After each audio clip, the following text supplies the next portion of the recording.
Pendapatan negara kita, Pak, untuk PNPP di 2015 Bapak masuk jadi presiden, itu PNPP kita 118,7 triliun.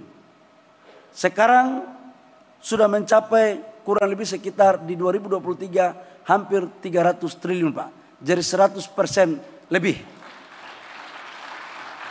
Total PNPB, Pak, dari 2015 sampai 2023 sudah mencapai 1.670 triliun rupiah, Pak.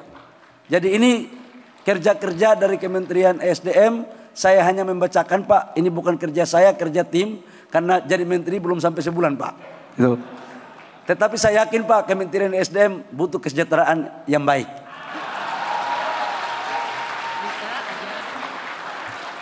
Oh, ini kok dirjen-dirjen pada ketawa semua, Pak. Katanya pendapatan PNBP-nya 1 tahun, Pak, kalau diakumulasi dengan dari hulu migas bisa sampai 350 triliun, Pak. Tapi katanya ya gitu lah, kesejahteraannya masih bingung-bingung, Pak, mereka, Pak. Tapi tenang, habis ini saya akan lobby khusus kepada Bapak Presiden. Selanjutnya kami mengundang untuk mendampingi ke atas panggung Menteri ESDM. Presiden Jokowi membuka gelaran Indonesia International Geothermal Convention and Exhibition ke-10 di Jakarta Convention Center, Rabu 18 September 2024. Gelaran ini adalah salah satu kegiatan panas bumi terbesar yang melibatkan pemerintah, pelaku usaha, investor, BUMN, lembaga keuangan, asosiasi, akademisi, dan juga dihadiri oleh perwakilan negara sahabat. 2, 1. Dalam acara ini, Presiden Jokowi menyoroti lambatnya pengembangan energi panas bumi di Indonesia. Presiden menekankan bahwa proses perizinan yang berbelit-belit menjadi hambatan utama dalam pengembangan energi panas bumi. Saat ini Indonesia menempati posisi kedua di dunia dalam pengembangan energi panas bumi dengan kapasitas terpasang mencapai 24.000 megawatt. Ia mencontohkan untuk memulai konstruksi dari awal hingga urusan perizinan bisa memakan waktu 5 hingga 6 tahun. Hal ini menurutnya tidak sebanding dengan besarnya potensi dan minat investor terhadap energi panas bumi. Padahal Indonesia memiliki potensi besar geotermal yang diperkirakan mencapai 40% dari potensi dunia. Namun pemanfaatannya masih sangat minim, yakni baru 11%. Presiden meminta agar birokrasi perizinan segera dibenahi agar potensi panas bumi dapat segera dimanfaatkan. Presiden Jokowi berharap forum IIJCE 2024 dapat menghasilkan terobosan-terobosan besar yang berujung pada percepatan pengembangan energi panas bumi. Menurutnya, semua pihak, baik pemerintah, pengusaha, dan peneliti harus memiliki visi yang sama dalam memaksimalkan potensi energi hijau ini. Saya rasa Bapak Ibu yang ada di sini sudah jauh lebih tahu dan sudah jauh lebih paham daripada saya tentang keunggulan energi geothermal dibanding jenis energi hijau lainnya.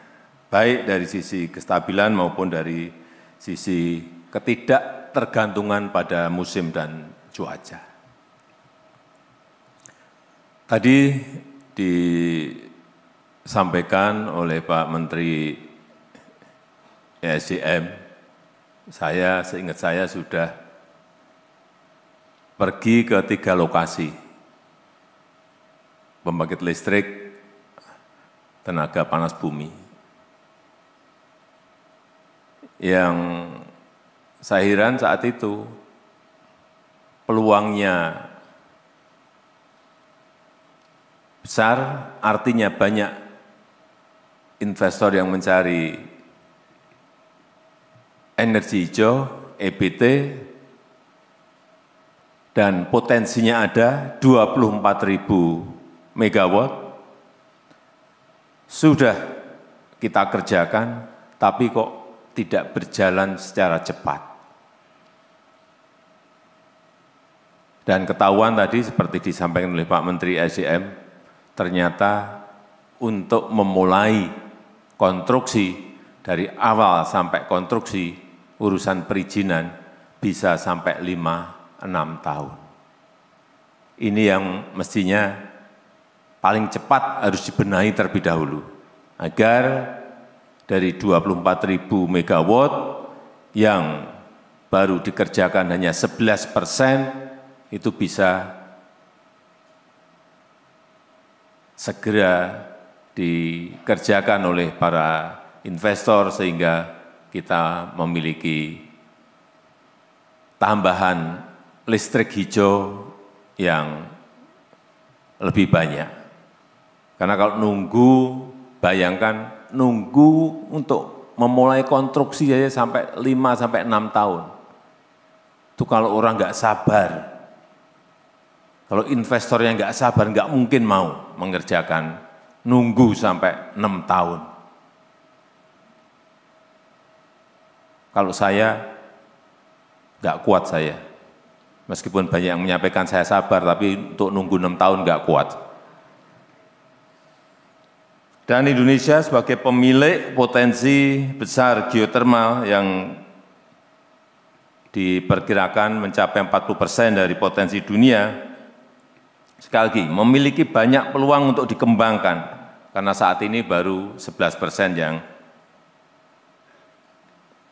termanfaatkan dari potensi yang ada.